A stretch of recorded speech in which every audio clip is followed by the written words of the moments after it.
Hey everyone, Hefe here. I'm Wildman West. And this is What's Your Poisons, 24 Beers of Christmas, and we are on day number 18. It's been a long ride. It has. This is 3 rows of this box. That's 3 6-packs of beer that we've been going through. And I am very intrigued to see what this next beer is going to be. We have, from Crystal Lake Brewing, and Hopsteiner? I don't know who Hopsteiner is. Solero. 7.3.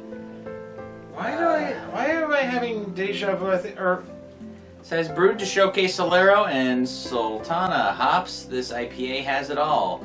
The beer is full of bright tropical mango and citrus fruits, apricot, peach, and honeydew melon. Honeydew melon. Showing its true colors, a subtle dankiness reveals itself as the beer warms the finish and fruity with the dry and soft bitterness. Alright, I have been pretty keen on dank beers in the past. I think you're going to like this one a lot. There have been some where I'm just like, meh, I just realized I haven't switched my shirt from the last time. No, I don't care. Yeah. But I think you're going to like this one a lot. It's an IPA, it's Solero. I don't know what Hopsteiner is, but it's an IPA. Well, we'll figure it out. Let's do that. 7.3 ABV too, so that's going to be... Yeah, so it's right up there with like Lagunitas and stuff, so that's pretty cool. Slight haze. I can smell it from here, it's danky. Oh, Oh, it's like fruity dank. Yeah. Like a fruit smoothie kind of dank. Oh man, what? But look how like kind of like, and it's not 100% clear, but it's definitely West likes already. Definitely got. It's not hazy by any means, but all right. Well, yeah, jingle jangle.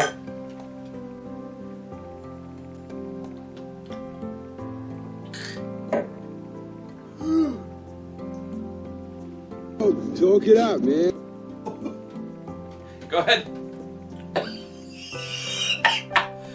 Woo! Okay. Tell me. Nice. Okay. It's nice. It's not thrilling, but nice. No? This is dank as hell. It's dank. It's dank, but I don't know what it is. I was really excited about the honeydew in there. I'm not really getting much of that. I definitely get a lot of fruity flavors in there. To decipher them all is to list that many: apricot, peach, honeydew, citrus. I'm getting the citrus and the peach for sure. It's just I like honeydew. I love honeydew. But honeydew is such a light flavor; it's really hard to pull that out. Yeah, But I mean, overall, as an IPA, what do you think? As an IPA, this is very nice. It's not doing it for me as much as I was hoping it would. Okay. I don't know what it is. Oh, well, I mean, it don't look like it's nice.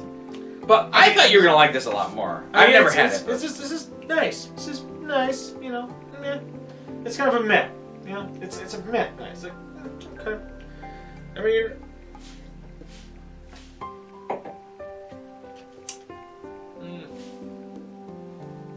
Give it a nice. I'll give it a nice. Nice. Like, it's nice. It's... I don't know, man. Like... I feel like this is a terrible review for this beer. It's super danky. Yeah. It is got a lot of bitterness. It's kind of hard to take down. There's a lot of fruity stuff going on, though. But it's just a little hard to swallow. Yeah, that's what she said. For me, it's that... Well, I would bulk up, friend. Yeah, I know, right? No, I guess it's that, it's not the greatest IPA I've had, but it does beat out some of the stuff from Sweetwater 420 that we've had. Well, before. yeah. I mean, not everything, but, some. I mean, this one definitely beats that 420 chocolate. That one was A lot of things beat that, though. Oh, No, when we're talking about IPA, I just feel like Bud Light it's could beat out really 420 harsh. chocolate stuff. I feel like it's a little harsh. Yeah, it is. So- That's why I'm just giving it a... For an IPA, nice. Yeah. It's Yeah, I mean, whatever. Whatever, man. Also, let's get down to the brass tacks of this beer review. Amen. What's Christmassy about it? Huh? What? Absolutely nothing. Nothing. Nothing. This is a summer beer. Like, look at this logo. It's a rainbow, and it's like summer, and it looks like it's supposed to be fun and tropical. But I'm like, it's just Christmas. Christmas. With that being said, I'm going to talk about something that is also not really Christmassy.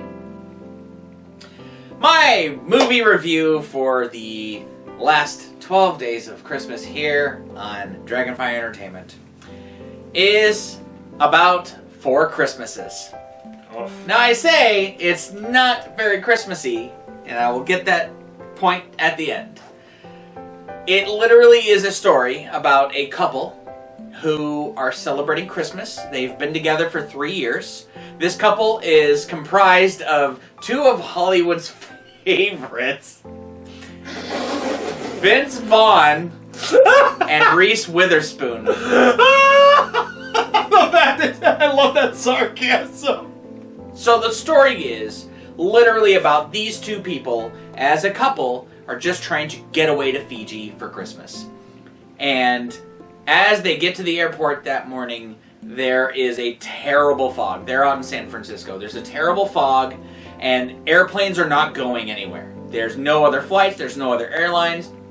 So the news is there. And the news looks like they are right in front of this couple, and then they go up to them and saying, like, well, where were you guys headed off? And then they are just frozen because they told their families that they were going to, like, some third world country to do charity work, but they're clearly in, like, Hawaiian shirts and vacation mode, right? Womp womp. So what happens immediately after they are on the news is that they get phone calls from all their parents.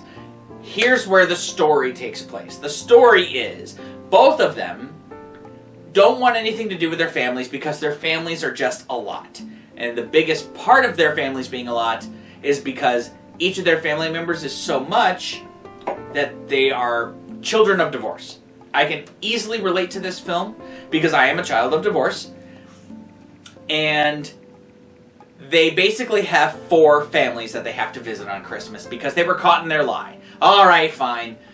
We'll do what we got to do. Here's the thing. In 3 years of them dating, they have never met each other's families because they are very casual. They're very cool. They just like to have fun. They live together, but this is their adventure. They show that kind of adventure from the very beginning of the film. But basically, they have to visit the 4 families. So that's what the movie's about, is them visiting the 4 sides of the family. The dad's house from his side, the mom's house from his side, the dad's house from her side, the mom's house from her side, right? So we're going to get very different dynamics here. The very first one, that Vince Vaughn, his father, and I'm trying to remember the name of his dad's actor. He's a famous Western actor. Robert Duvall. Robert Duvall is his dad. He's a very simple man, still has the TV box, still has the rabbit ears, and for Christmas he gets him a satellite dish. He makes a big fuss about it, and he has 2 brothers. Very impoverished family, very redneck. They are like UFC fighters, but they don't get paid to fight. They just do it in somebody's backyard, and they ended up on YouTube. So Vince Vaughn's first brother is Jon Favreau, which, by the way, in that movie, he looks real good. Which is funny because this is around the time he was filming the Iron Man movies, and he was Happy Hogan in that, and he was kind of chunky, and this, he's like slim, and he looks like he could rip someone's head off. So anyway, he's very alpha male, egotistical, has another brother, very dumb. He has kids that they get a flashlight for Christmas. Like, it's sad, but it's like, Vince Vaughn's character makes money, so he got him an Xbox, and he's like, "You're trying to make Dad look bad?" It's like, "You're trying to make Santa look bad?"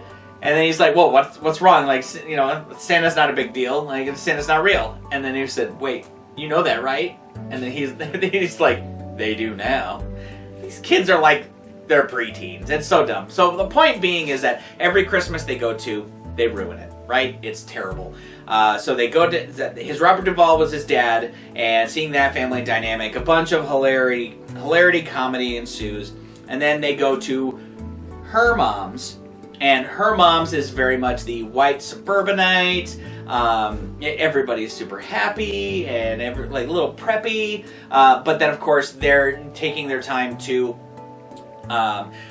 embarrass her in front of the Vince Vaughn's character. So they're like, look at these baby pictures. Like, she was such a chunker when she was a kid, and her best friend, like Sam or something, was very butch, like super butch. But like, she's like, no, she wasn't like that. She just liked to play this game in the basement called like Suntan, and she would like to rub the lotion on my back. And oh, so it was just a lot of these funny revelations.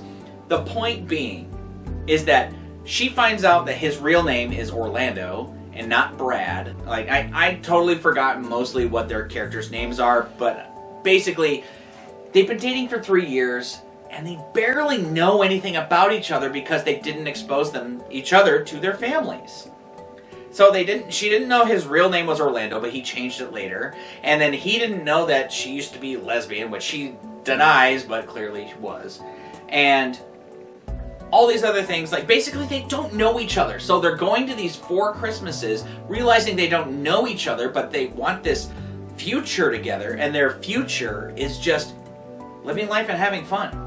That's their future. That's all they have planned. They don't have anything else. They don't have to worry about anything. They don't want kids. They don't want to get married. They just want to have fun. But this journey shows them 2 things: how to communicate, and to communicate with each other what they want in life. And isn't that what we all want in life? Exactly. It was kind of a weird takeaway from this whole film.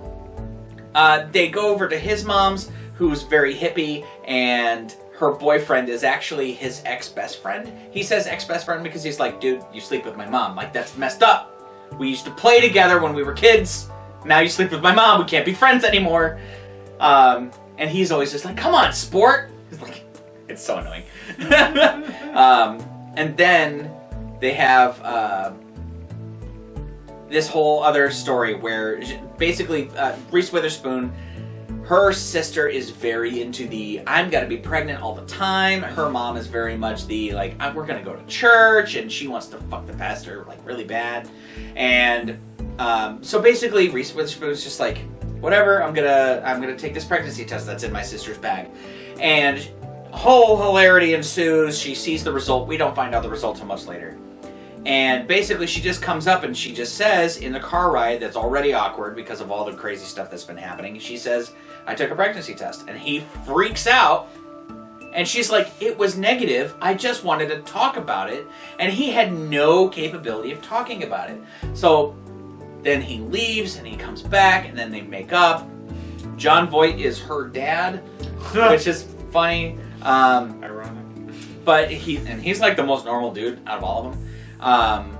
But basically, the whole movie comes down to communication with your partner and the honesty that comes with that to tell them what you actually want in life. And I think that that's huge. That's why I say, let's loop it back around, this movie's not very Christmassy. Because you can take the Christmas element out of it, and it's still a good idea for a movie. You have this couple that needs to learn how to communicate, and they find out by meeting each other's families. Regardless, it could have been 4 Thanksgivings. You know, it could have been like 4 Hanukkahs. It could have been anything. It didn't matter what the holiday was. It was all about the message of communicating with your partner and being honest with each other. So I thought that that was a really interesting takeaway from the movie. I was quite surprised by that. And I'm like, okay. And a movie like that not really necessarily being Christmassy, it fits with the beer not being Christmassy. Exactly! That's why I brought it full And I'm circle. glad that we can communicate this moment together. So what would you grade this movie? I would grade this movie a B.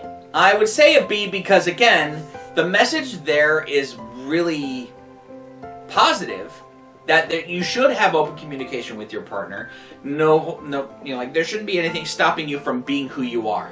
Because these 2 characters experienced a bunch of stuff, and they had one conversation that lasted a few minutes, and they both decided where they sat on that issue. There are people in relationships that will sit on shit for months, years, and not talk about it when they should, and they just never deal with it, so they argue. Deal with your shit, guys. look at the person you're with, know to yourself why you love them, and express to them that love. And if they have a different response,